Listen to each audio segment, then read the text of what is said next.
Warning, censorship. Warning, censorship. I continued to say, okay, can you give me the proof that I'm breaking a law? What? And she kept saying, no, you need to, it's a bylaw, you need a permit to do a protest.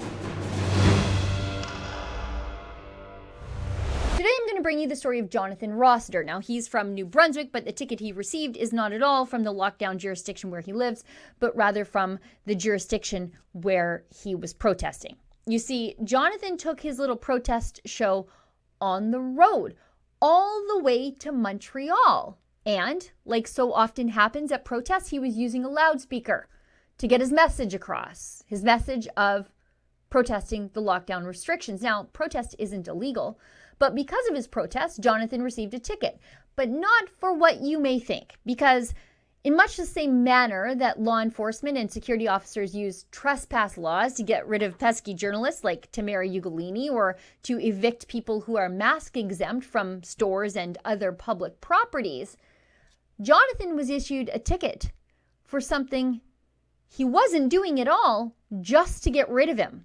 Take a listen. So, Jonathan, why don't you tell me what you were doing the day that you got your coronavirus violation ticket? Well, I don't know if it's exactly related to, it's related to COVID in the sense that I was protesting COVID. I was doing a demonstration there's two other people with me, and I was in a public place, and I was doing a demonstration with my amp and microphone, and I was just basically speaking about the scientific fraud that's going on. And as I understand, as a Canadian citizen, it's my right to legally protest. So what happened is I was speaking through the mic and playing audio clips of different epidemiology things and of that nature, and some different patents I was reading. The police were called. I had there was about, by the end of it, there's probably at least 5 cop cars there and about 10 police officers, all because they said that I was breaking a bylaw. So I asked them, what bylaw am I breaking? They said, well, you need a permit. I said, I need a permit to protest. They said, yes, you need a permit to do a protest. And I said, well, I've done tons of protests and I've never been told I need a permit. So we continued on. And then she took my phone from me because it was playing something through the amp that I was using. And I asked for it back, and I said, you have no, legal right to just steal my stuff. She didn't, she basically, and she said I was causing a disturbance. And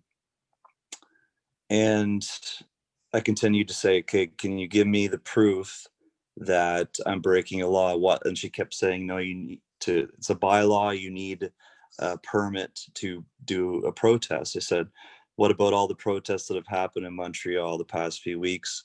She's like, oh, they all had permits. And I said, no, they did not. So she asked for my ID. I said, I'm not going to give it to you because I haven't broken any law. And I've asked you to show me proof of what law I've broken. You've failed to do that.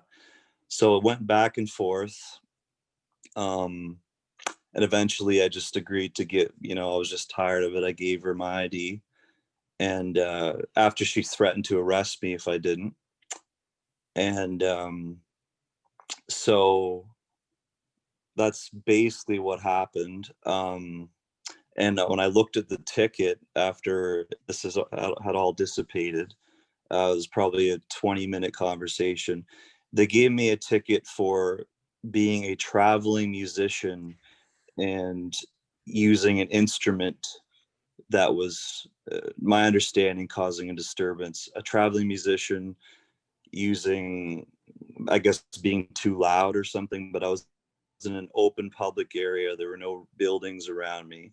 So I was. And to be clear, you're not a traveling musician. You were holding a protest musician against the coronavirus. And it sounds like they're using this bylaw as a way to shut you up Mhm. and stop your protest. Now, how much was the ticket that you ended up eventually receiving? $449. And they gave Yeah. that ticket to you right there? Yeah. And they asked if I wanted English or French. I said English. They wrote me the ticket in French.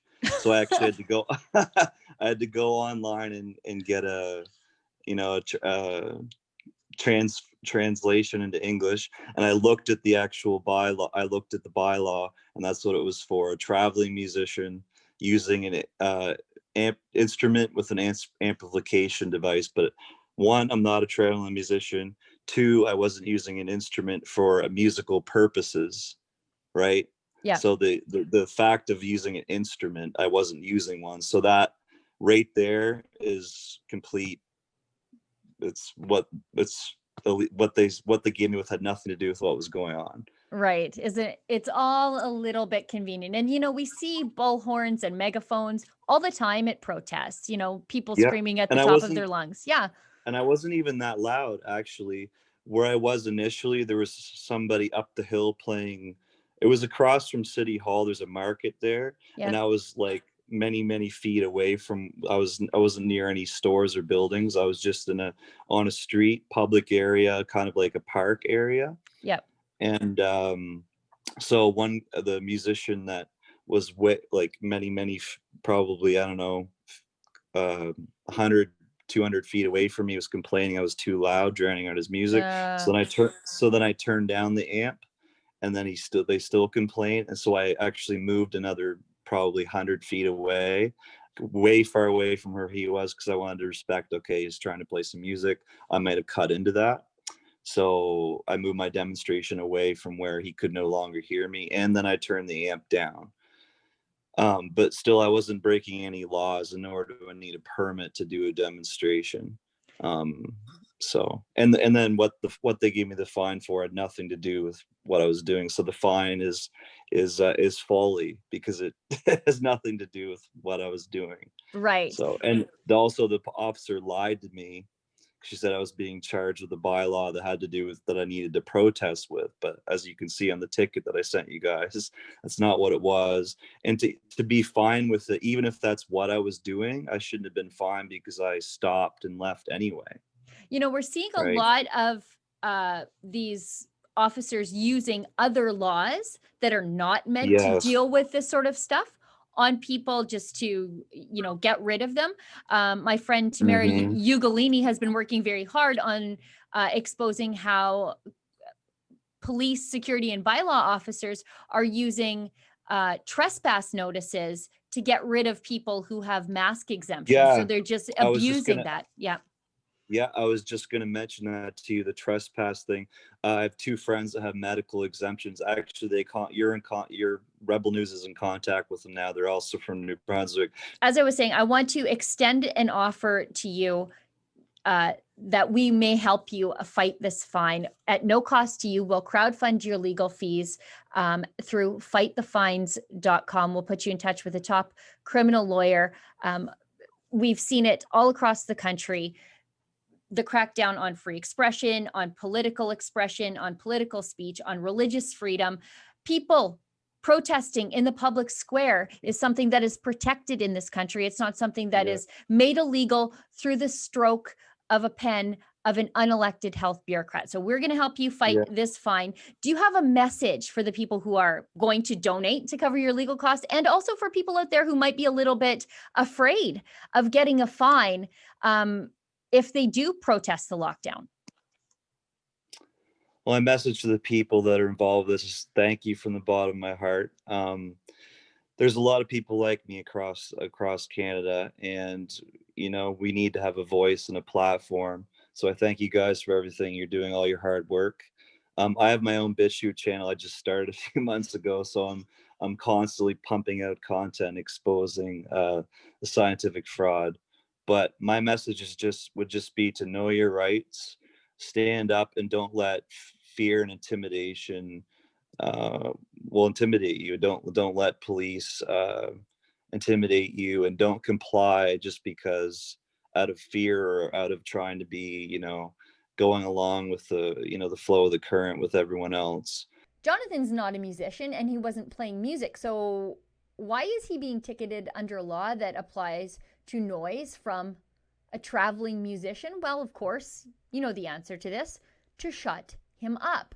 I'm sure when Black Lives Matter marched en masse through the streets of Montreal using bullhorns to get their message across, police didn't ticket any of them for noise violations. Now, if you're like Jonathan and you've received a ticket for breaking one of these ridiculous lockdown rules, send it to us at fightthefines.com and we will put you in touch with a criminal lawyer at no cost to you to fight the ticket. Plead not guilty. Let's fight it together. And if you'd like to help cover the legal costs of fighting for freedom, because as you know, fighting these tickets is going to cost way more than just paying them.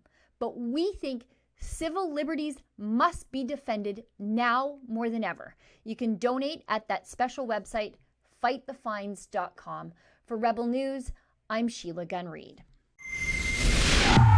If you've received a lockdown ticket, don't pay it, fight it. Plead not guilty and send it to us at fightthefines.com.